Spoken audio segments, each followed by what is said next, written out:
Welcome to Financial Investing Radio, where you'll learn the secrets for consistent, high-probability returns in the financial markets for additional income to change your life. Grant creates consistent, high-probability trading systems for the financial markets and has applied them over the past 5 years.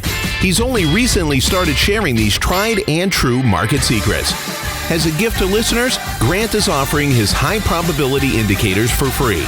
Go to financialinvestingradio.com and download yours today. Now, here's your host and trading veteran, Grant Larson.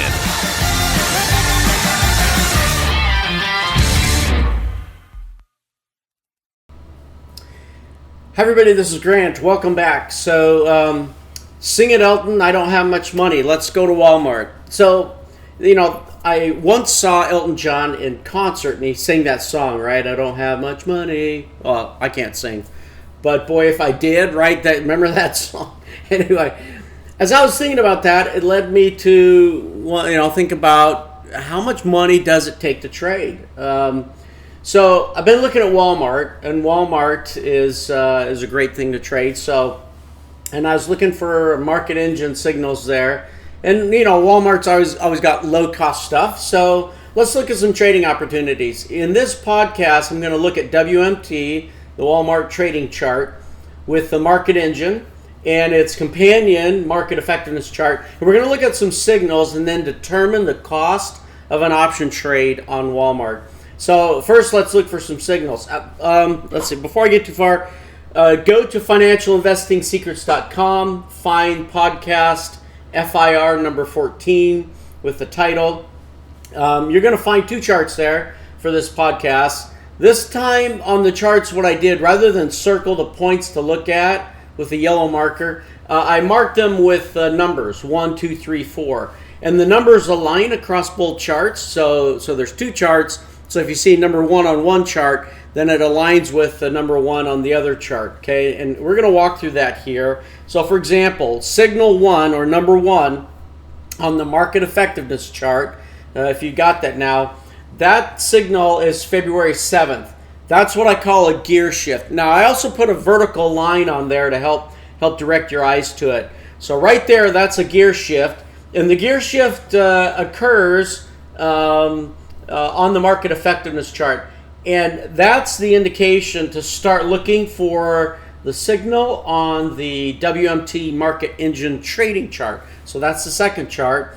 And in this case, the signal number 1 on that chart also comes on February 7th. Now that's not always the case. Those can be separated by a day or by a week even. So in this particular case, we get a gear shift, and immediately on that same day, we get a market engine signal that tells us the direction to go. So let's try it again. On signal number 2 on the market effectiveness chart, it works the same way. So if you look at that, that's February 27th. So the gear shift occurs, and you can see I put a vertical line there. And the gear shift means that red line at the bottom goes down and hits at least a zero line, or goes below and then pops back up. That's telling us that there's misalignment with Walmart, and either the composite or an algorithm that I put together that helps us to understand how Walmart is doing, either with the NASDAQ or with the composite index. Okay, so we see the gear shift, so there's the misalignment. That tells us now to look at the market engine chart for Walmart, and here, signal 2, so I've got a vertical line there. That also occurs on February 27th. All right. Okay. So that's those first two examples. They happen on the same day. That's not always the case. So let's take a look at this. And I didn't outline all of the signals on these charts because there's actually quite a few trading opportunities there. But I didn't do that. But there's two others I want to show. And it's going to go a little bit further to the right on the chart here. So the third signal, the gear shift on the market effectiveness chart, takes place on March 22nd. So you can see the vertical line come down. And then now let's start looking for the trading chart, the market engine signal on the trading chart. And you can see there that signal number 3 on that chart took place on March 29th. So that's 7 days later. So it took a while for that to form. All right, so we're looking for, and how we know it's a signal is we look at the market engine indicator on that chart and what it's doing. And we also look for 2 of the 3 lines up on that chart to come across and to align with each other. In other words, to go down or to go up. So in the case of number 3, they're going up. So here we've got on, still talking about signal number 3.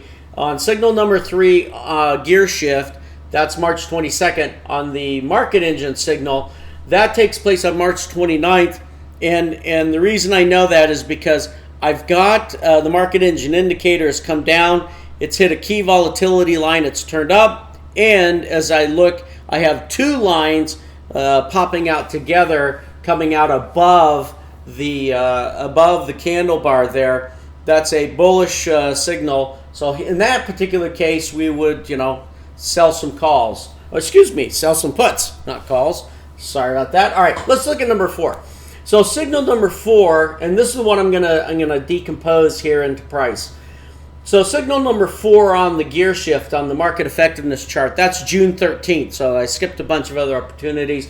So June 13th. Okay, so what happens here is on the trading chart, the market engine signal happens on June 15th.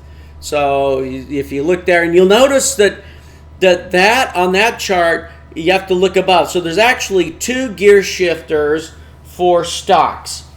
I've just found it incredibly valuable to keep a watch on 2 kinds of gear shifters. So with stocks, there's misalignment with futures. There's also misalignment with the overall index. And I found that both of those give a decent heads up as to now start looking on the trading chart for that signal. And again, part of my premise is I don't want to spend all my life, sitting and trying to analyze every single movement. I'd rather have the system tell me, okay, now start looking, now start watching, and then I'll go focus looking for that opportunity.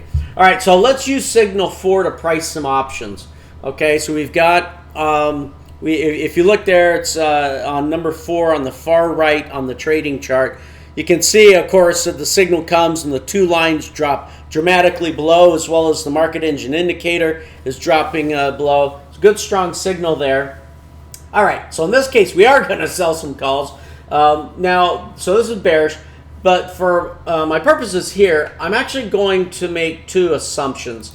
The first one is, since I'm not going to have the time here to go through things about options, I'm going to sell a vertical bear call spread that's out of the money.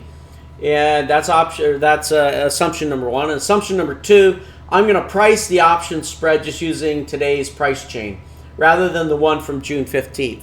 So that makes it, kind of only helpful. But my point at this moment is just to show a sample of how much money is required to trade the options, in a high probability direction. So I'm not going to go into why I'm selling options versus buying the options. That's another conversation. So for this purpose, I'm going to sell a call spread, and I'm just going to use option chain from today just to give a sample. I want to give a sense of how much do I have to have in my trading account in order to trade something like this. So the spread that I selected requires $500 in buying power. So that's the first part. Plus, I need to have some money in there for margin requirements too. Okay, so some of that depends on your broker. So it'll use up $500 in buying power and then some margin requirements, and that's going to produce $250 of profit, over a few days. So even with an account of $5,000, you could easily conduct this trade, right? You'd have, most likely, I don't know what your broker requirements are, but you'd have enough to be able to kick off the trade, to have the margin in place that you need, and to have enough for the buying power as well. And that was, I think I had selected 5 contracts actually. Anyway, the point is that there's sufficient to get that quick return. Now, one of the keys that I want to point out here is that when you are aware of a high probability move, And we arrive at that by using the market effectiveness chart and the market engine. When you're aware of that, then you're able to take higher profit strike locations for options. All right, so that means your strike selection can be closer to the money, meaning there's more profit. Now, I realize that I've gone through a bit there on the options part. I've made a lot of assumptions in this podcast that you have some understanding about options. But if not, please feel free to contact me at grant@financialinvestingsecrets.com. And again, you can find these charts if you go to financialinvestingradio.com. If you go there, then you're going to be able to scroll down. You'll find the podcast charts section. Find the FIR number 14 with the title. You can get a hold of the pictures and then listen through this and watch the points that I'm identifying. Okay, everyone, thanks for listening. Until next time, trade safe. Thank you for joining Grant on Financial Investing Radio. Remember to subscribe and leave feedback. Don't forget to download your free high probability indicators before your next trade. Visit financialinvestingradio.com now.